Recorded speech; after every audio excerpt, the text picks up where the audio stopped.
Assalamualaikum warahmatullahi wabarakatuh. Alhamdulillahirabbil alamin.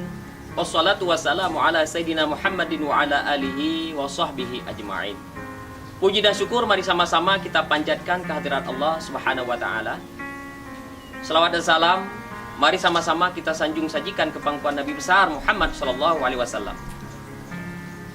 Alhamdulillah, dalam kesempatan ini kita masih diberikan umur yang panjang oleh Allah Subhanahu wa taala, sehingga bak uronyo getanyo dapat dilaksanakan pemilu, pemilihan legislatif dan pemilihan presiden. Oleh karenanya, dalam kesempatannya, luntuan secara pribadi Haji Umar calon anggota DPD RI atau Haji Sudirman sebagai calon anggota DPD RI nombor 42 yang ka bak uronyo lebih dukungan dan dipilih bagi lontuan.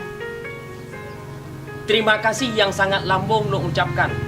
Lontuan hai lombala hanya Allah yang bisa membalahnya. Namun di balik itu, amanah yang kan nabi baklun, amanah yang kan pugulam baklun ba oronyo. Semoganya amanahnya jut lomba dengan baik, jut long pikul dengan baik, lun jalankan dengan baik, menjadi kontribusi dan hasil yang maksimal yang bisa bermanfaat kepada generasi ketanyo, kepada masyarakat ketanyo, kepada nanggro ketanyo.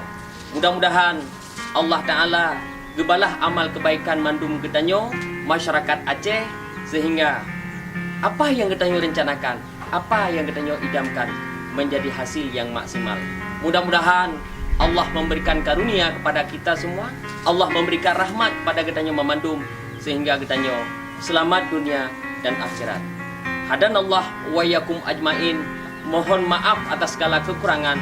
Wassalamualaikum warahmatullahi wabarakatuh.